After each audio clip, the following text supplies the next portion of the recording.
Hello, my name is Brooke Nixon, and I'm an undergraduate student at Christopher Newport University, working on research entitled Effects of Mindset Priming and Technology on Theory of Mind Performance.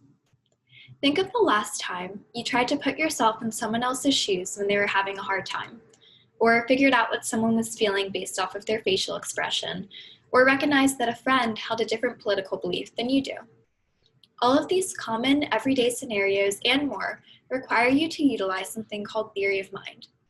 Simply defined, theory of mind is the ability for one to understand their own mental states and the mental states of others. In other words, it is the ability to understand that you have your own thoughts, beliefs, and opinions, and those may be the same or different from other people's. While this may seem abstract, we utilize it every day. And with theory of mind usage so common in adults, you may be wondering what it could even look like to not utilize it.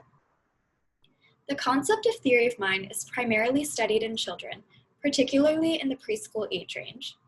This is a crucial time in child development, where typically developing children gain the ability to understand that they and others can have a false belief, or a belief that does not correspond with reality.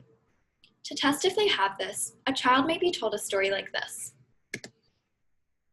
Sally puts the ball she has in a basket and then leaves the room. While she is gone, Anne moves her ball from the basket to the box.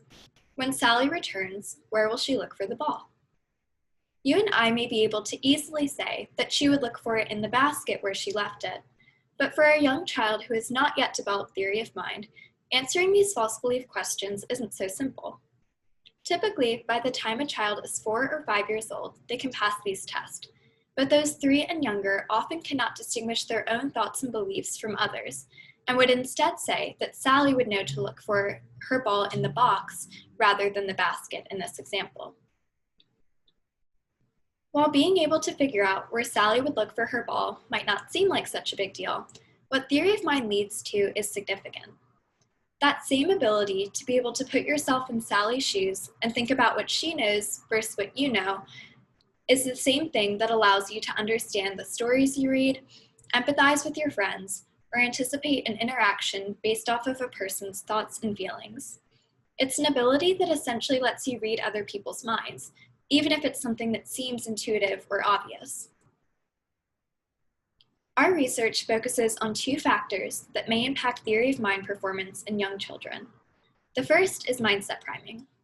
Since theory of mind often requires us to put ourselves in someone else's shoes, it is reasonable to think that being primed to think similarly would help with theory of mind.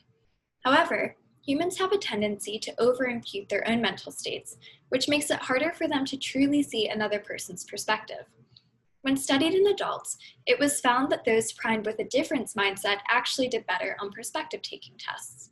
We're scaling this idea down for 4 and 5-year-olds and priming them with a spot the difference game to either find similarities or differences in pictures before completing various false belief tests like the Sally and Anne one. Typically, false belief tests are told verbally, sometimes using dolls or props to help act out the story. However, with kids engaging in technology at much earlier ages and much more frequently, the second part of our research looks to see if the mode in which these false belief tests are administered would impact how well kids do. We coded 5 versions of the verbal false belief test to be interactive game-like tasks on an iPad. By comparing scores on these tests in both the traditional verbal story format and in the more interactive iPad component, we will be able to see if a more engaging format produces better scores and see if scores correlate with more or less technology use. When it is safe to do so, we will collect data from local 4 and 5-year-old participants for this study.